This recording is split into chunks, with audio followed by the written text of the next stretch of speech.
So if you're a founder or maybe a developer, you've probably asked yourself this question at some point. Can I actually patent my software?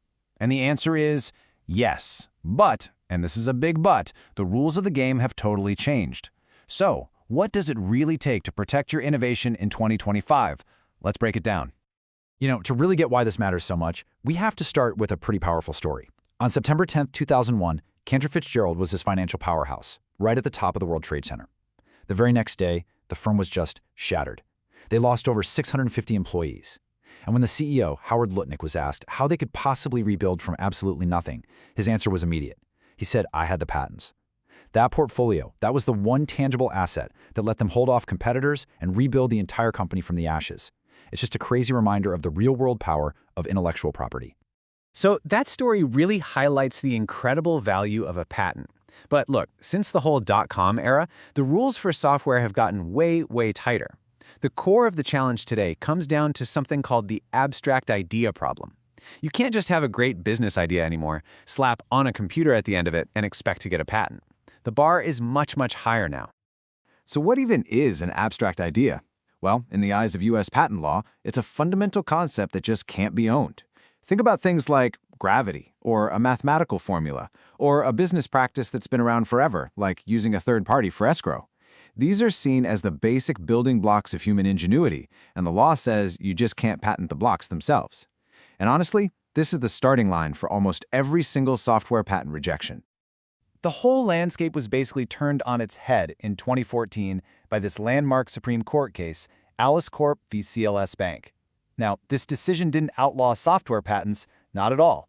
But what it did was create a brand new two-part test that made getting one a whole lot harder. This case is the reason the game is played so differently today. Okay, so let's dig into that test. I want you to think of it like a two-door security checkpoint. Your invention has to pass through both of these doors to even be considered eligible for a patent. It's a gauntlet, and every single software and business method patent application has to run it. All right, here are the 2 steps of the Alice test.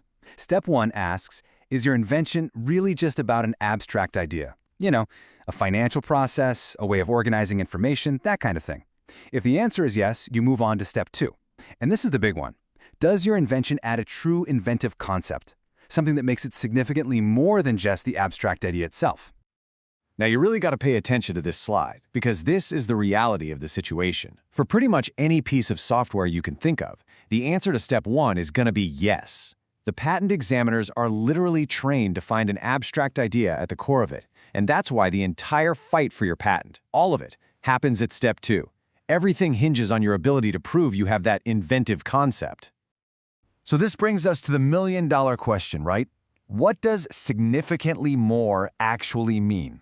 What are the courts and the U.S. Patent and Trademark Office, the USPTO, what are they really looking for when they talk about an inventive concept? Let's look at some specifics. This slide illustrates the divide perfectly. On the left, you've got what fails the test every time, just taking a well-known process and saying, let's do it on a computer. Not enough. But on the right, that's what could be inventive. Does your software actually improve the functioning of the computer itself, like making it faster or more secure? Does it use an unconventional method to solve a specific technical problem? That's the territory you need to be in. Let's look at a real-world win. In a case called EnFish, the patent was for a new kind of database. The court said it was patent eligible because it wasn't just organizing information on a computer, it was a specific improvement to the computer's functionality. It totally changed how the computer stored and retrieved data, making it way more efficient. That's a clear technical improvement. And here's another winner, the micro patent. This was for automating lip syncing in animation. Instead of just automating a task, the invention used this very specific, really unconventional set of rules to analyze audio and generate animation. It solved the technical problem and created a tangible improvement over how it was done before. See, it wasn't just faster, it was a smarter, new technological process. Okay, so those success stories, they give us a roadmap, right? We've seen the legal hurdles, we've seen what it takes to clear them. So how do we translate all of that into a practical playbook? Let's talk about how you can frame your own solution as a defensible asset that can actually survive all this scrutiny. Here are the key strategies. First, frame your invention as a solution to a technical problem, like reducing network latency or improving data security. Second, you have to detail exactly how it improves the computer's performance. Third, just like in that McCraw case, define the specific unconventional rules your system uses. And finally, and this is so crucial, your patent application needs to be a technical document, not a business plan. The focus has to be on the how, not just the what. That all sounds good on paper, but it leads to the next logical question. It's one thing to claim you have a technical improvement, but when you're staring down a rejection from a patent examiner, how do you actually prove it? Well, there's a really powerful and honestly underutilized tool you should know about, the Subject Matter Eligibility Declaration, or SMSD. Think of this as your chance to formally submit proof. You can bring in expert testimony, performance data, comparative tests, hard evidence that shows your invention is a real technical improvement over what's already out there. It's how you get your proof on the official record. All right, now let's zoom out. The rules and the tools we've been talking about, that's the current state of play. But the entire system might just be on the verge of a major shift. And it involves a name we heard at the very beginning of this explainer. That's right. Howard Lutnik, the CEO who rebuilt his company on the back of his patent portfolio, is now Donald Trump's pick for Commerce Secretary. And as Commerce Secretary, he would oversee the entire U.S. Patent and Trademark Office. This quote from his confirmation hearing, it shows he has a very strong, business-first, and kind of protectionist view of intellectual property. He sees the patent system as a tool for American competitiveness.